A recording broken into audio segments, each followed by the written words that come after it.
Every day I wake up, wake your ass up. The Breakfast Club. Y'all finished or y'all done? Yep, it's the world's most dangerous morning show, The Breakfast Club. Charlamagne the God, DJ Envy, Jess Hilarious. Envy and Jess on here, but Loren LoRosa is, and we got a special guest in the building. A man I have no problem calling an icon. Oh, I appreciate that. No, for real. Nick Cannon is here. How you doing, my brother? Man, I'm good. I mean, I would say the same about you, man. No, I mean, not yet. Come on, man. No. Quit playing. You know, the reason it made me think of that, I was listening to you on Myth Bleak podcast. Oh, okay. Yeah, and I was just like, I don't know if it's because you and Bleak got such history. Yeah. But I don't know. I feel like I heard a different side of you in that interview. It was Really? Like, I don't know why. It was like it made me look at things in a different perspective. Not like I didn't always look at you in that way, but I'm like, yo, Nick has really done a lot. And I remember it was one part you was talking about how you just wanted to do things that were always authentic to you. Yeah. And it made me start thinking about all the different hats you've worn: the comedian, actor, TV host, rapper, director, executive. And I was just like, damn. Nah, I that, especially coming from you, man, because that conversation, that was when Myth was up here and he was. So did you used to be running around with them? But I've been in this game for so long. Mm-hmm. Like I've been running through New York since the '90s. You know what I mean? And I used to run with them because we was all kind of young and stuff. So, everybody used to look out for me because I was like this kid that was doing stand up and rapping and all of that stuff. So everybody would look out for me. It's like from Jay to Will Smith, all of those different people kind of took a liking to me. So I've seen the game since the '90s. And to your point, man, like I've been blessed to be able to do so many different things.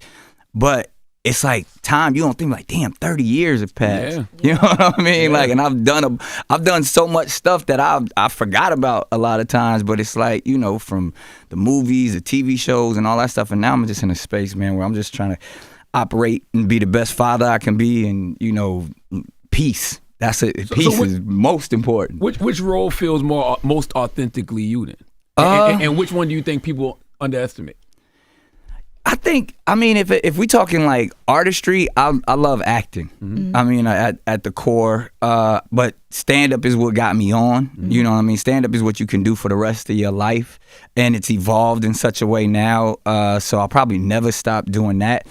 There used to be this idea of like, oh, I want to be the entrepreneur and the hustler, and I did that for like 10, 15 years and did it heavy and made a lot of money, and then it was like, it ain't even really about that no more. So if I'm talking about my craft, I think I really enjoy acting. But I'm still gonna be the businessman that I am. Now I'm in that space where I just want to give people opportunities, and so that has kind of almost stepped in front of like how much money I can make, and like, yo, how many people can I help? And that's why I say with you, man, I mean, from the Black Effect to everything you're building in the spaces of mental health, like, it's so necessary and so needed that I don't think you get the flowers as much as you should, because you are quietly building culture for this next generation where nobody else is doing it.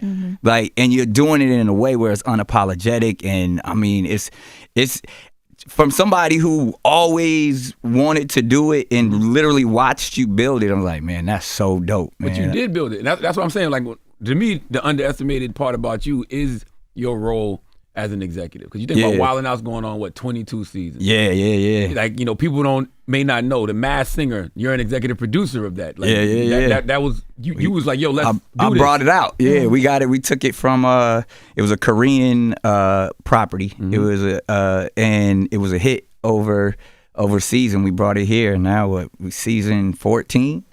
So it's just like, but that's to me, those are things like, I just enjoy it. And I guess that's the business mindset as an executive. But to me, like, that's like, I'm so in that space now. Like, I'm probably creating maybe 3 or 4 different game shows and stuff like that coming up, because I understand, like, oh, I can have fun doing this, but then at the same time, this is an empty space that you don't really see us in that much. So you were the chairman of Teen Nick for 10 years. 10 years. Yeah. We was over there at 15.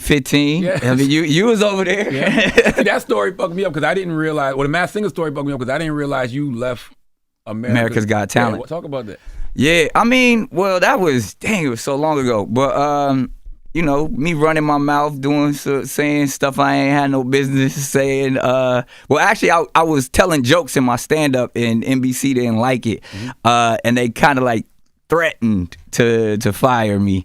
And I was on my Chappelle shit at the time. Like, I had been kicking it with him, and I was like, oh, well, I quit, and I literally just stepped away from America's Got Talent. Everybody was like, yo, this is the biggest mistake of your entire career. You was making, what, $20 million a year? Yeah. And it was, people were like, jobs like that don't come around again. Howard Stern was trying to convince me to stay. And I'm looking up to him because he told NBC when, back in the day that he was leaving and all that stuff. So, and he was like, nah, man, keep that job. Simon Cowell, everybody was trying to convince me. And then I was like, nah, I know my worth. And then I went and created a show over at Fox that was bigger than America's Got Talent. When you posted about you leaving AGT back all those years ago, you had said that at one point you were in a dark place about trying to figure out the decision. Yeah, because everybody was like against me, like my entire team, and I'm like, what? Am I making a bad decision? Because I'm literally trying to stand up for freedom of speech and stand up for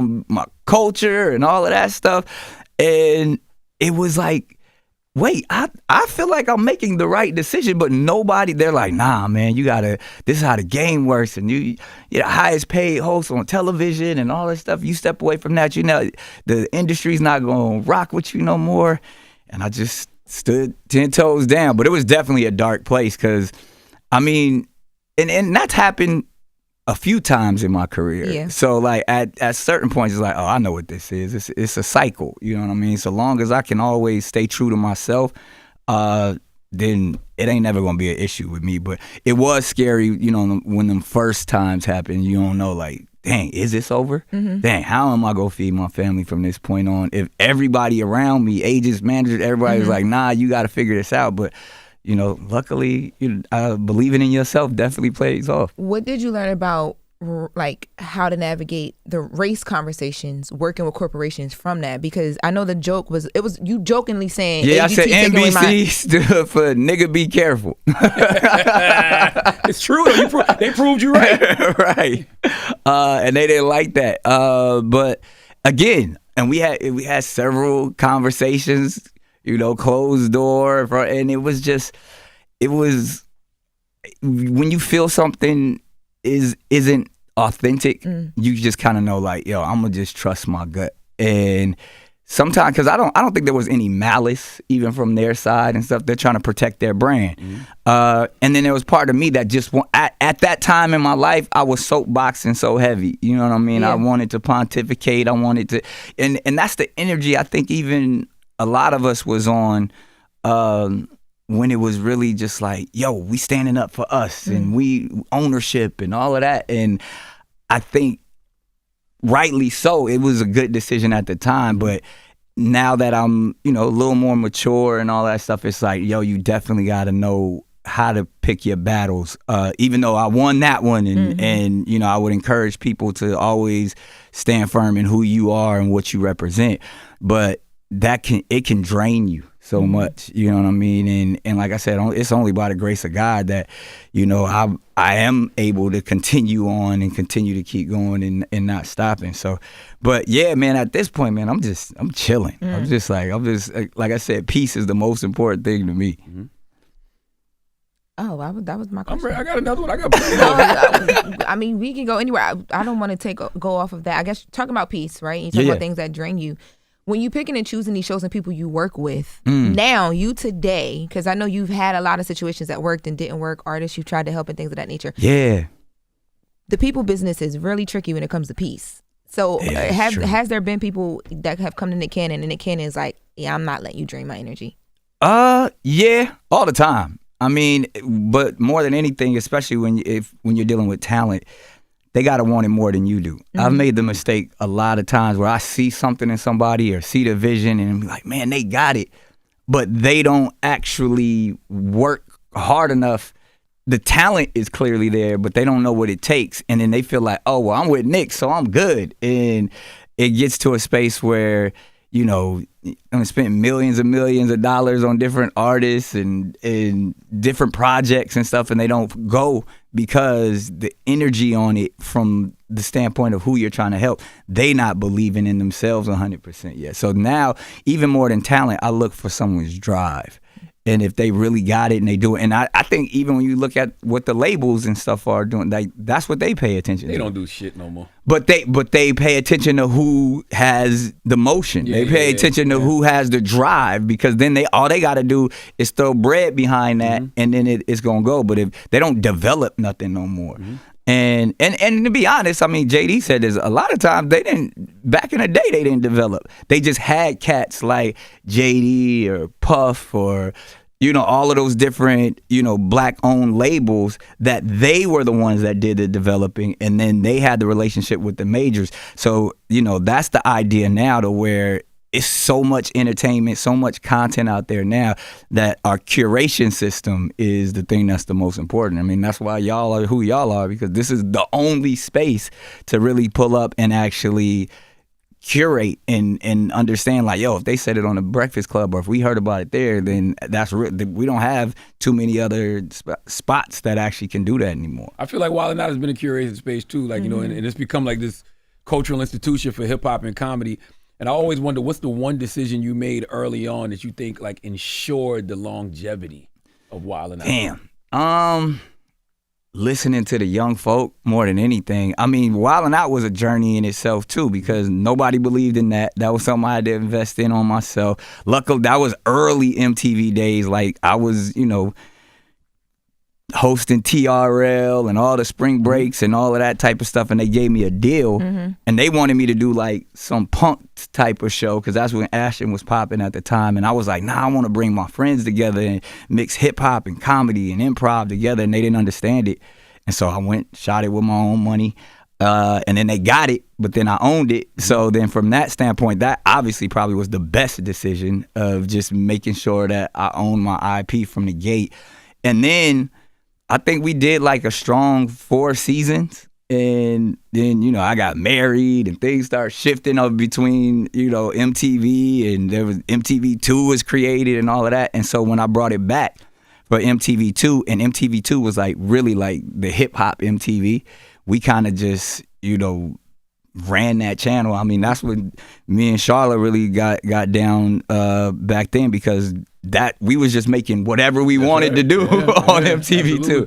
It was like we'd literally be over there, and they kind of gave us free reign to kind of be creative, and that was a time, you know what I mean? That was like mid 2000s, and from there, I think the longevity, just finding cats like, the 85 South crew, and, Hitman Holla and Conceited and Justina and all, like, they kind of keep the brand going, where even from the gate, from even the Cat Williams days and the Kevin Hart days, I've always been the dude that just fell back and let everybody else shine. You remember we was gonna do they were gonna bring Yo MTV Raps back. Yeah. And we were executive producing that. Yeah. We did it a couple times. We got, the crazy thing, it was, the hosts were gonna be Jesus and Mero, and we had it on That's crazy. We had it on a bus. They were sending, we got this big ass tour bus, and we sent them all over. And me and Charlotte was executive producers. We had and academics in there too. Yeah. Academics was gonna be like a correspondent or something like that. And but that's the thing, where we've had the opportunity over the years to just generate stuff, and some of it works, some of it stick, and then some of it don't. But yeah, man, like to have something like Wild 'N Out kind of just have the longevity that it has is crazy. So just now you were saying the IP for Wild 'N Out you own. Yeah, it's all yours. So can you explain the bad? What was it? The Bad versus Wild. Oh. How does that happen? And like how is MTV or whoever able to come to you and say you stole? Well, we're partners. We're still partners in it. So and it's like, because you got to understand too, especially when you're dealing with like Paramount. Paramount is a publicly traded company. So even within, no matter, like, there's still a ownership percentage. Got you. Okay. You know what I mean? So and I think I talked about this when I was here before. Like, if you own 100% of something and your partner ain't supporting you, then you never gonna win. So I've always valued them as my partners, but it's always gonna be stuff to where, I try to move with autonomy a lot of times because like it's mine, but you still got to make sure that the attorneys are talking to everybody and stuff because they're just trying to protect their brand. Right. And because it is on their networks, it is associated with them. So I can't just go run wild and do something and they didn't approve it and stuff like that. So, but that's just the business. Have y'all been able to talk about and figure out what all that is? Because there were reports of them being upset, the lawsuit, them suing you for it. But none of that stuff, I don't even think that was really real. I mean, it was real, but I think it didn't really have anything to do with me. Okay. Oh, so they never sued? Nah. I mean, well, you know what? Not me. You know what I mean? Like, I don't know what. Oh, gotcha. I think there was something between Zeus and Paramount that. If you notice, like I was never named in it, so I kind of always just fell back. And the whole time that happened, I'm talking. Everybody at Paramount is my people, so they're like, look, we got to make sure we're protecting, and they're like, look, we trying to protect you as well. So you know how it is, like that's just business, and that type of stuff. I've had like real issues legally. That was never like a real thing. The people come out strong when people think that people are playing with you because then people are like, he's done so much and he's been doing this for so long. Leave him alone. So people thought that it involved you. So people were really pissed off. Like, how would they do that to him when we only know Wildin' Out because of Nick Cannon? Yeah, and I think because at the end of the day, and that was me and Lim and I was just listening to Lim, like, because I really respect what he built. Yeah. And he was like, man, I want to do something, where I have all of our talent kind of act like they doing Wildin' Out. And I was like, all right, why not? You know what I mean? That seems like that could be dope. He's always doing offshoots and stuff, but I guess there was some history between, Zeus and Paramount that I was like, man, I ain't getting involved in none of that stuff. So, but it all worked out. I think there was a lot in that this industry. You know how that goes too. There's people start putting out press releases and things like that, and that stuff makes more noise than what actually happens. And I think even they figured it out super quickly. Got you. But it, once the headlines hit, everybody was like, "Oh, it's going down." And because right now, like, Wildin' Out, we got brand new episodes airing right now, but it was kind of on hiatus for a second, so they were like, what's going on? Is it gonna get? And it was like, nah, it was just that was the interim of getting to the new episodes, so it all worked itself out. I love it. I want to go back to something. So you all doing new episodes? Yeah. Okay. Yeah, we got new ones running right now. And I think it come on every Monday night, VH1, and then obviously all of this. YouTube and all of that type of stuff, but we rocking right now. It's going heavy. I'm not gonna lie, I felt a little way about the new Paramount ownership. Not because I know anything about them. It's just that was our home for a long time. For a long time. Like guys like Chris McCarthy, shouts out to Paul Chris, Ritchie's, Adidas, Jessica Zalkin. Yeah, those are people. Those are people in a real way. So to see like that just regime gone, like. Yeah, that hurt a little bit. I'm not going front. Hey man, I was right. Like you said, I was over 15 for 10 years. Like so it's like it's an end of an era, but it's like I think the new regime they're trying to hold tight. I thought they was gonna sell everything. Like I thought they was gonna sell BET, Nickelodeon, and they said, nah, we gonna keep it and we gonna redevelop. They trying to redevelop MTV and actually turn it back into a music brand and stuff. So I'm like, and they got the bag. So, hey, I salute them. And like I said, we're about to diversify Wildin' Out in such a way that obviously, my main focus has been international, and even there's an education platform that I've been working on from the gate for like a lot of the public school systems and even the HBCUs, to where trying to build a curriculum based off of improv and our ability. And so like the same way that you have the Groundlings or the same way that you have a Second City, we can have that in our communities, to where you can go to the Wildin' Out theater down the street and learn how, all the principles and concepts of how to be a performer, and how to do live improv and things like that. And then that becomes an incubation system for new talent. So where I used to just go online and be like, yo, who's the funniest kid? Who nice as a battle rapper? Now I can literally say I have schools in various cities that are training and developing young people with all of the concepts of, funny comedians, hip hop, but at the same time teaching them principles about, you know, just pure education. I think somebody like you could do that so well because you're in that middle point of like you know and feel and are real talent and understand what developing that is like, but also you're like of the now, like you know what's happening right now. That. And a lot of times it's like a disconnect. Yeah, I would just listening to you talk about that made me think about a conversation me and Charlamagne were having about Marlon Wayans on Kai Cenat stream. Yeah, and just the reaction tell to him what you said. I said that Marlon was way better than Kai on the stream, and I'm like, I didn't say it in a way like I didn't expect him to be. It's yes, just you did. no, you didn't. No, you didn't. Yes, no, and I I didn't. love Kai. He didn't hear the full conversation. I said I know it's Marlon Wayans, but he was way better than Kai on the stream. But it would be so dope to see stuff like that bridge more because younger people get to see like he really does this like.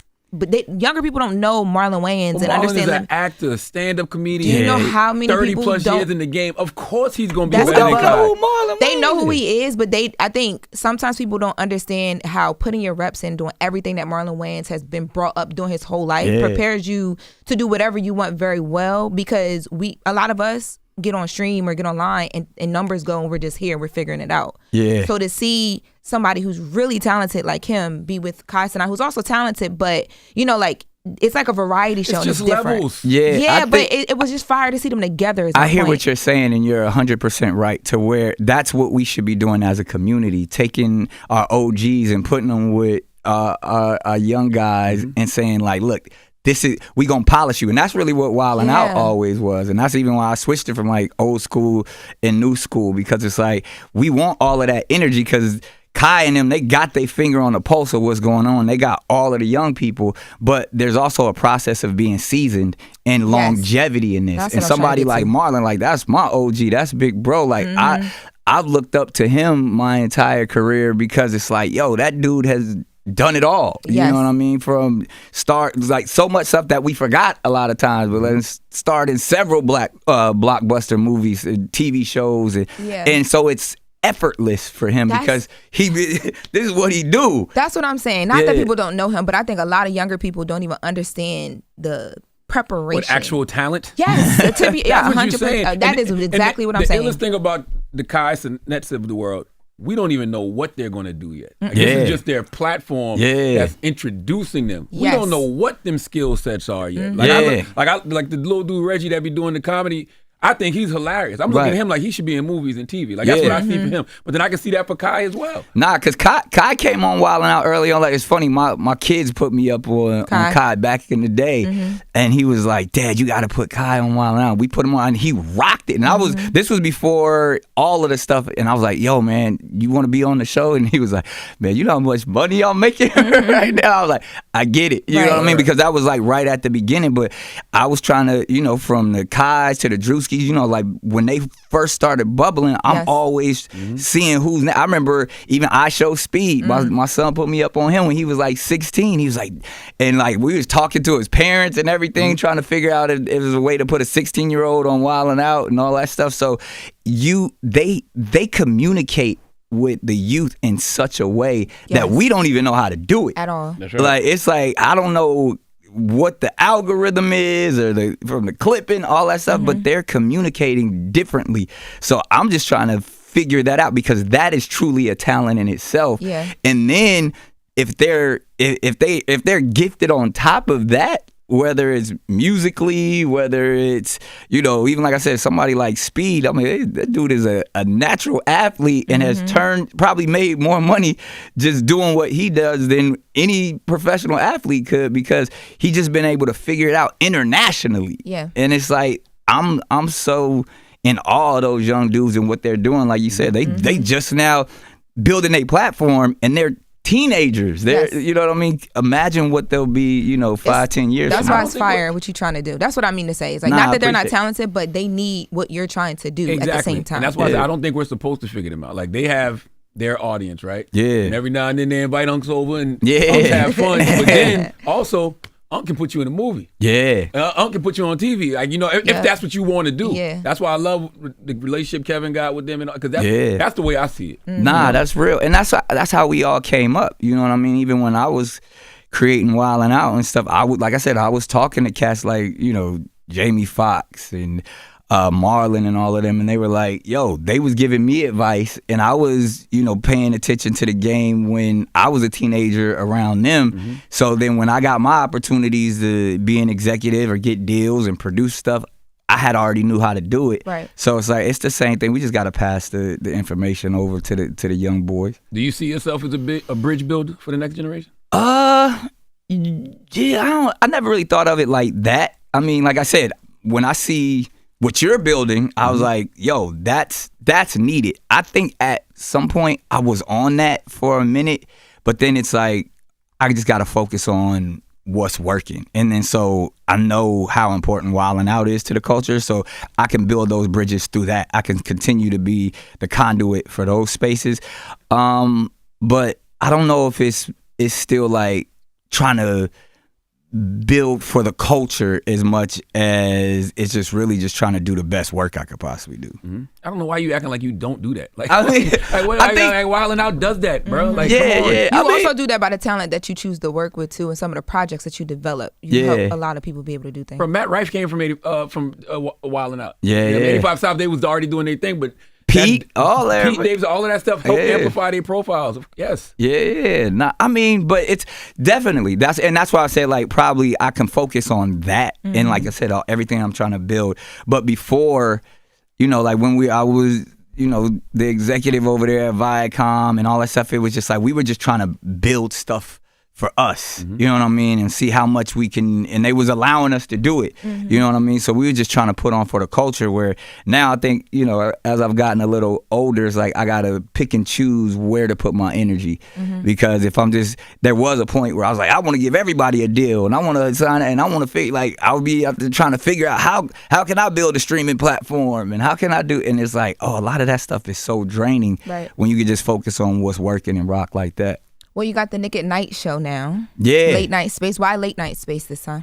I'll be honest, they kind of, Amazon came at me and was like, yo, you should do this. And I was like, all right, like it was a fun, take on how to flip late night and almost like late night radio. That used to be like the call-in advice for relationships and sex and stuff like that. So it was a cool, we do it at, a spot that I have ownership in Hollywood, and it's just like a cool little date night vibe to where, we bring in a professional, whether it's a therapist or a psychologist, and, they give the real advice, and I'm just there for the commentary. But it's super dope, because then I do man on the street bits with it and all that stuff. So it's just another thing to do, again, something to have fun with. But, when they presented it to me, I was like, all right, let's get it. I saw you on there saying you don't like the term co-parenting. I think that was, they clickbait. I think what I said, but in that sense, what I was saying, I was like, it's parenting. You know what I mean? I think we start, trying to come up with all of these phrases that kind of like, no, let's just be the best parents we can possibly be, because then once you start trying to define what co-parenting is, and then it's like, then that diminishes what our experience is as parents. You know what I mean? I think everybody wants to be the best parents to their child. So I was just saying, I don't like all of these terms that society just starts putting on there, especially, based off of, they throw terms at me constantly. So I was like, why can't it just be parenting? Like, why does it, but that there's a negative connotation sometimes that it goes in, like, I've never had a bad experience. So I'd rather just like, no, we parent together. Like that just sounds, a little better than what co-parenting. Co-parenting sounds like you got lawyers involved and stuff like that, which the people who do that, that's cool. But it's like, I feel like if we're really getting to the core of it, parenting is what we're doing. I saw or I read the interview that Mariah Carey did with Harper's Bazaar, where she talked about wanting to really be fair in you guys' parenting situation, because growing up with parents who are not together anymore is really difficult. Your kids are getting older now. Have they ever come to you and been like, Dad, like, why are y'all not together? When they were a little younger. Really? Yeah, but now, they 14, they kind of get it, and and we've always had a great relationship. I mean, even with Mariah saying, like, I've always, we've been present, so even in that sense where I remember when they were probably like 10, 11, that's kind of when they would say, can you guys get married again and all that stuff? And because when they see us as a family, it looks, like, oh, this is what it should be. Right. But, like I said, they're 14 now, so they understand that it's just, it's a little, it's not picture perfect, but it's their family and they love it. And then there was another clip. People love coming for you in the parenting stuff. They do. Does it ever get to a point where you're just like, what the hell? Like, I'm over it. Everything you say. Not really, because it's like, it's been that way for years. Like, I've never, like, it's been that way since you've had 12 kids. No, but even before. I feel like it's heightened because but it's always been able to, like, from the stuff that we was talking about earlier, that they always, like, I'll say something, my mouth would get me in trouble or something, and then it's like, I got to clear it up and stuff. And a few years back, I was like, man, I ain't even worried about clearing that stuff up, especially when I have so many platforms of my own that it's just like, well, as long as they promoting it, I'm not even tripping. So, because I'm gonna speak my truth. Yeah. And if I'm only responsible for what I say and not for what you understand. Yeah, because there was a clip of you talking about your daughters and who you want your daughters to date. And yeah. And even with that, I was like, well, if you listen to what he was trying to say and understand it, you're just taking accountability. Yeah, you changed a lot. Or the man you are now is who you want your kids to date, not who you were. Oh yeah, we did a topic about that. Yeah, we did. Yeah. And most men, if you ask them honestly, would you be like, yo, would you want your daughter to date a young boy like you? Yeah. They're gonna be like, no. But in that sense, like, as we mature, you're going to be like, look, dad did a bunch of stuff, made a lot of mistakes. Please don't find somebody like that, but find somebody that is going to treat you right and do that. And that's all I was saying in that sense. It was like, I was taking accountability and just saying like, yeah, I do have 5 daughters and I want them to make way better choices than I made. And I think that's what every parent wants. I would want my daughters to have the version of me that went on a healing journey. Right. That version. If you could find that early. Yeah. Because I know a lot of my homegirls now tell me they won't even date a guy who's not trying to do some work on themselves. Yeah. Maybe in therapy or something. Big fat. And that's, I think, we obviously share that same energy of like therapy has changed our lives in such a way. Absolutely.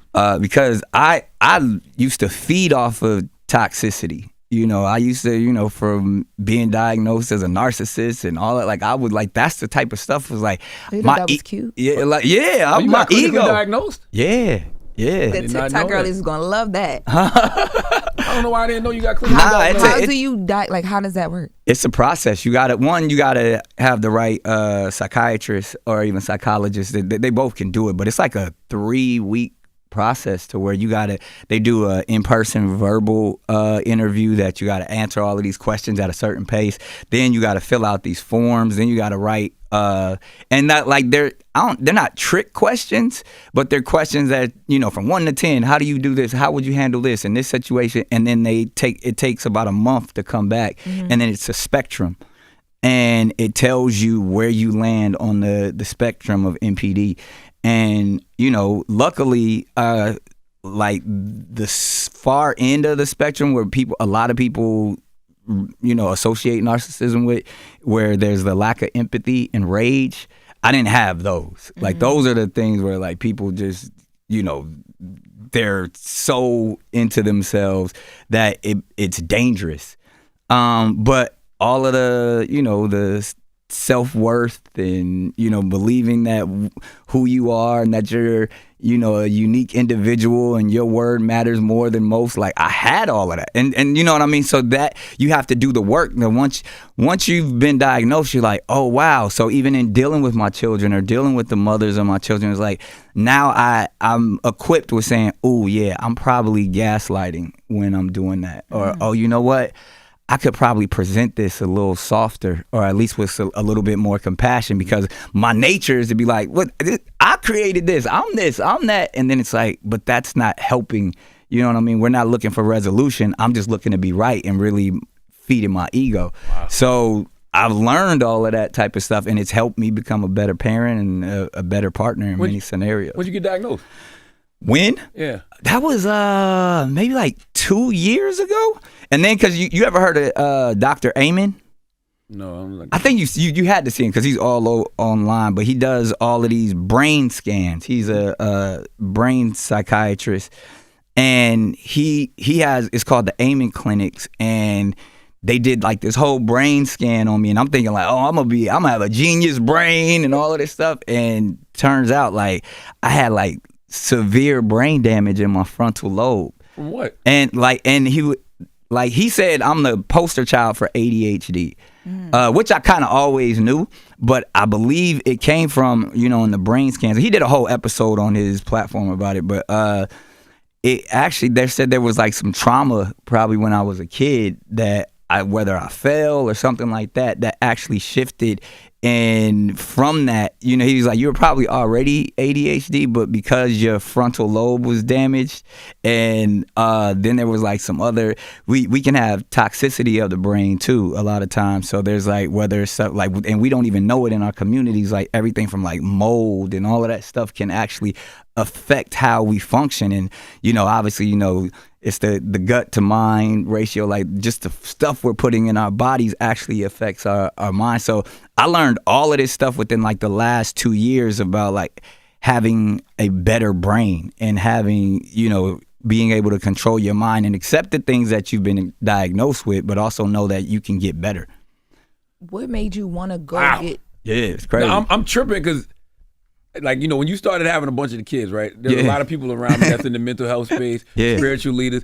They would talk to me, one person in particular, and I'm not going to say her name, and she was like, he has narcissistic personality disorder, blah, blah, blah. And I'm like, Nick? Because to your point, when I think of narcissism, I think of lack of empathy. I think of rage. I'm like, that's not Nick. Yeah, nah. But she called it. So to hear you say that is like, wow. Nah, and it's true. You know what I mean? Because it's like, there's certain things, especially on the spectrum, to where I had to own up and be like, man, I did do that. You know what I mean? I did try to make it all about me. I did try to create my own. And those are the concepts we used to embrace. You know what I mean? Like, yeah, I'm the boss. I created this. It's my world. Chicks gotta, fall in line and all of that stuff. Yeah. Yeah. So, but what, Charlamagne?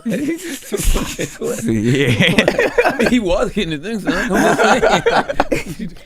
That ain't how you had the kids, but yeah, that was a process. That's part of it. So what, you baby mama number 12?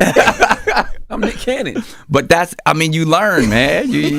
I was on that. You know what I mean? I was on that for a long, long period of time, and a lot of that's scary. Obviously, too, a lot of it, if we're being completely honest, a lot of it is the trauma that I was experiencing of not knowing how to handle divorce.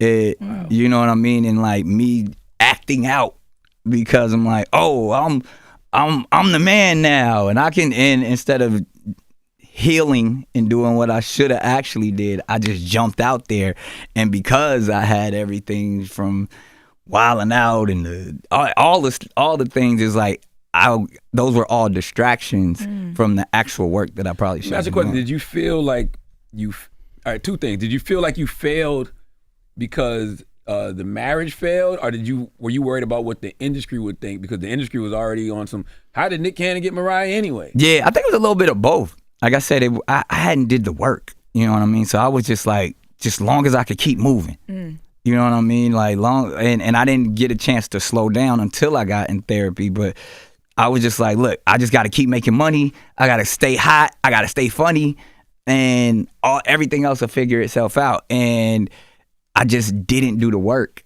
So then I looked up, 12 kids later, and I'm like, wow, I could have did things very differently, but I stand firm on all of my decisions because I love all my kids, I love my family infrastructure, but I know it all started from a place of pain and not really healing properly.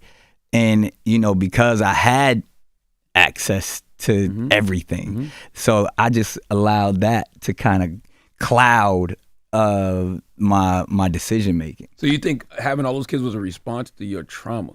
Yeah, 100. Now I'm learning that now. Yeah, and it wasn't like I was acting out.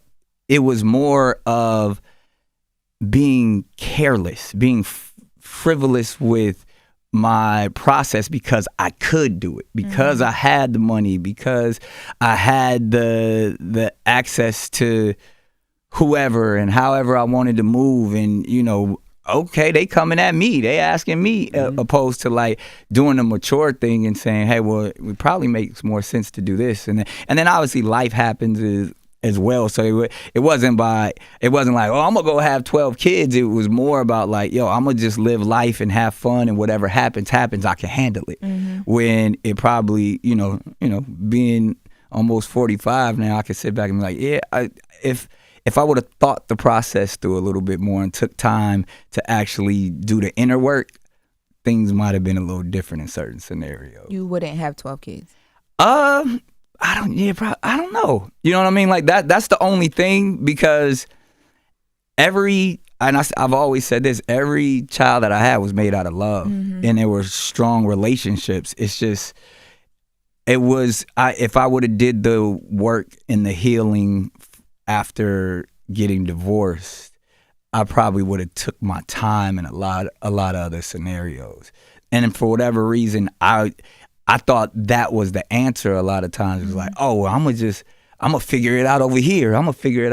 Opposed to like, yo, now you're leaving trauma every step of the way, instead of, fixing it from its origin and then being able to present itself. But then like concepts like monogamy and stuff like that, I still feel the same way about that. I was going to ask you, has your view on that changed then? Nah, not really. Not for me, and that, again, that's the work of, whether you want to go back to like Freud's process of like my childhood and my upbringing. I grew up in a very unorthodox situation and household, so I've always understood that, love happens differently.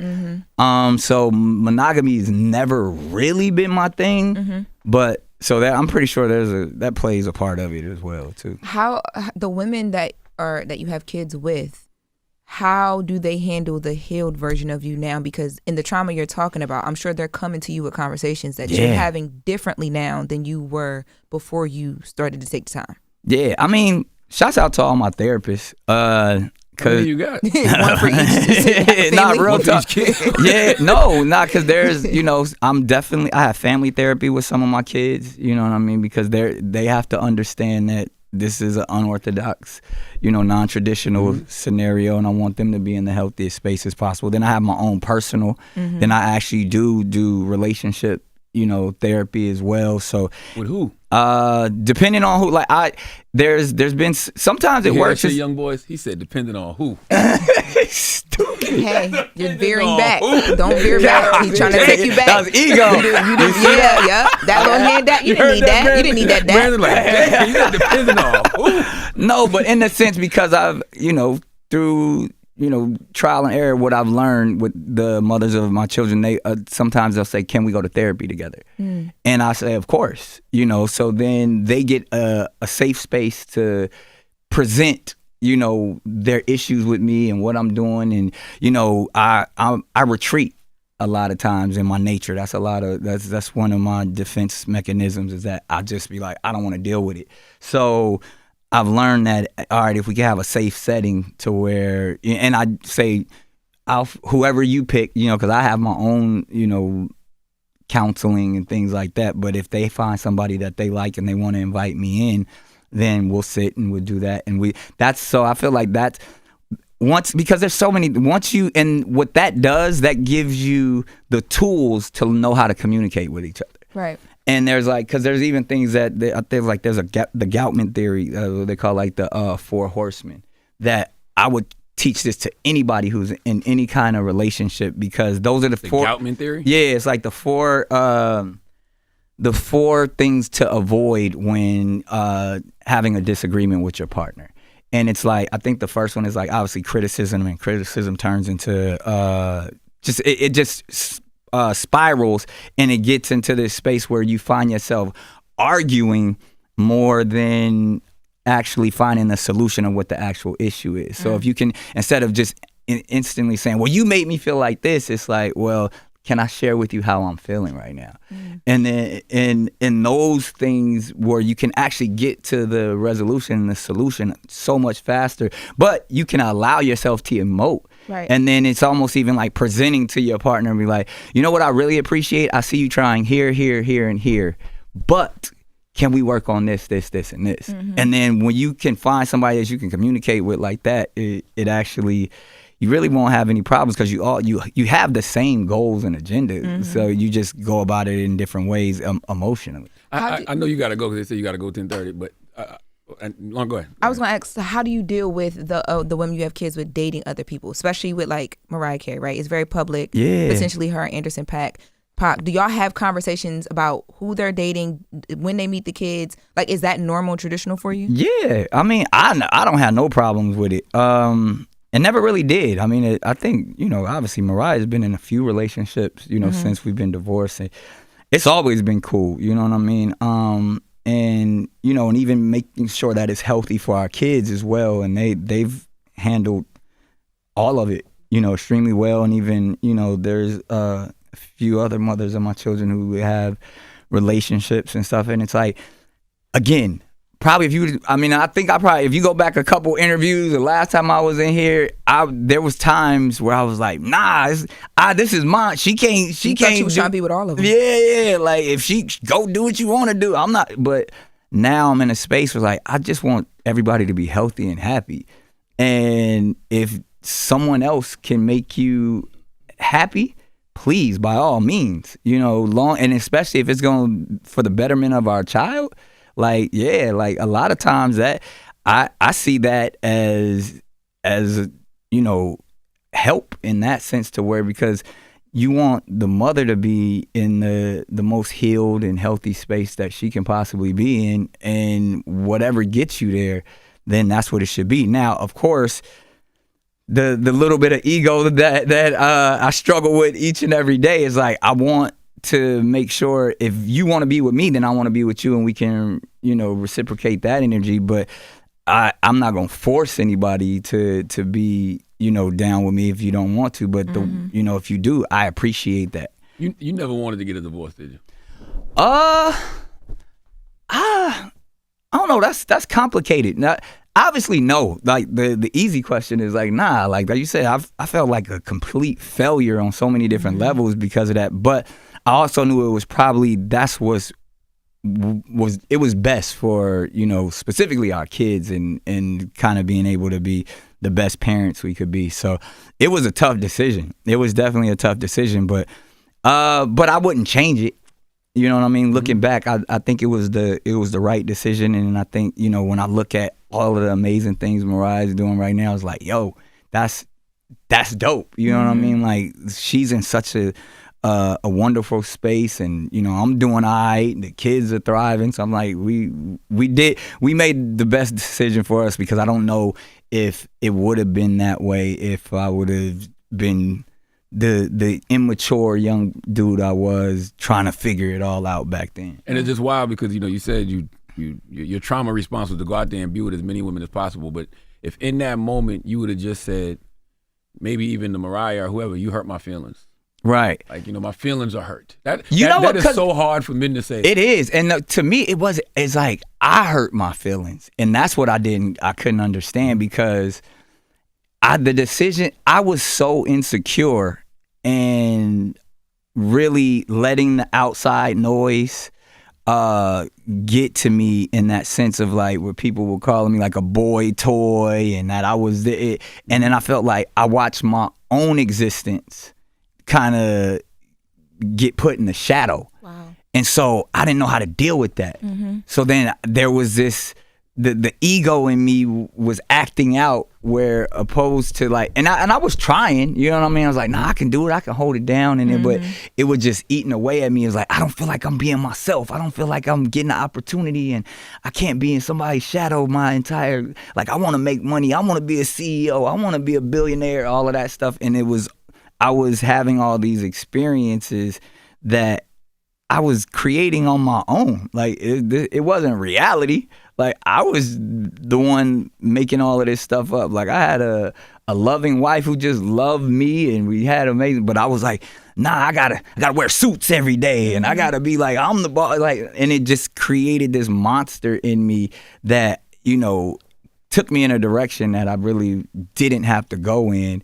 But the ego of wanting to be the man in my household, wanting to be the man in the industry, wanting to prove everybody wrong, that took over. And then therefore, you know, years later, looking back in lots of therapy, like, oh man, that was purely my narcissistic ego really tearing me down, which was really all of these insecurities that I had never worked through. Do you ever have times where like you like slip back into it? Because we did a segment up here where Mariah Carey was saying that she wished she had dated Tupac. And I saw and that. then Charlotte joked like she didn't need Tupac, she had the legend Nicholas Cannon. And I saw you well, but you reposted it. Yeah. And when you reposted it, I was like, oh, okay, Nick Cannon, like stop playing with him. But I mean, the thing also, Charlotte knows this about me. Like, I'm all for the jokes. I'm all for the good time. Like I'm never going. Nothing can make me mad. You know what I mean? So like that type, and you know, it's funny. Like even in our house, like Mariah used to have like literally the picture of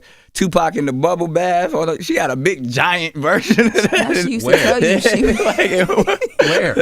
And I think, you know, one of the bathrooms or something like that. But it's like women love Tupac. Like that ain't like that's one of them things you ain't never gonna be able to compare yourself to Tupac. You ever asked her like why this picture of all the pictures? I think, you know, it was a David LaChapelle picture, and then she got a relationship with him and all that stuff. But I get it. I wasn't intimidated by it. I mean, I got abs too. Nigga. Did you and Will Smith ever bond over that? Did you ever? Oh my God! Now I understand Nick at Night and the show and the love and the relationship and the advice and all that stuff with you, because you here right today. I'm like, okay, I get it. Before I'm like, why? And that's the thing. Doing a relationship show? It's so funny too, because when people hear like, oh, Nick Cannon giving advice, I'm not giving no advice. Like if anything, I can give insight, but there's professionals there that are giving the real advice. But it's just, I'm going through a healing process. I'm working, and a lot of the therapists that you see on there are therapists that I've actually really worked with in the past and kind of done stuff. So I know their history, and that and they can actually really help. And that's just the same thing that, I mean, Charlotte does this as well. Is like, we just got to encourage doing the work in therapy, and especially for Black men, because we look at it as a bad thing. We look at it as like, yo, you must be crazy or something's wrong with you, where it's like, nah, man, it's really saved my life in so many aspects, from relationships to personal work to, you know, working through trauma.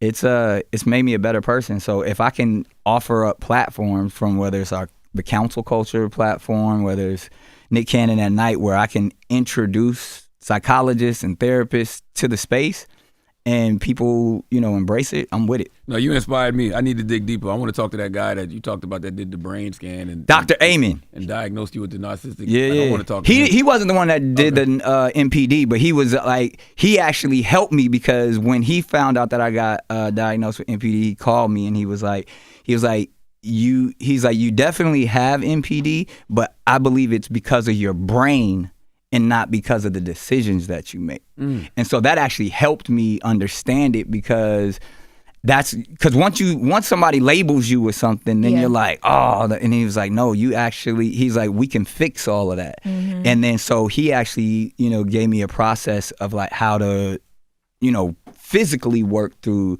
all of that trauma and actually have a healthier brain. My last question, if you had a child with every woman you ever had sex with, how many kids would you have? Damn. I don't know. That's like, I don't know. That wasn't a real question. What do you want your legacy to be 20 years from now, Nick Cannon? Oh my God. Legacy. I don't know, man. Somebody that really just, it's weird because I'm in a space right now. I feel like, you know, obviously I feel like we live in a simulation, and it's as fast as this world is moving, we're in this like dystopian society right now.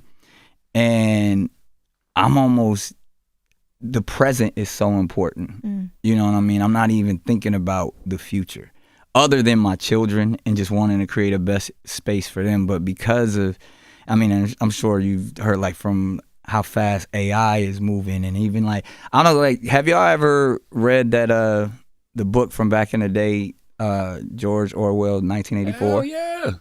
Yo, Hell yeah. It's happening as we speak. So this dude, he wrote a book right after World War II called in 1949, but it's called 1984 because he was talking about the future and what he thought it was. And it said, I mean, you've heard like Big Brother is watching and all of that type of stuff, but it's literally what today is.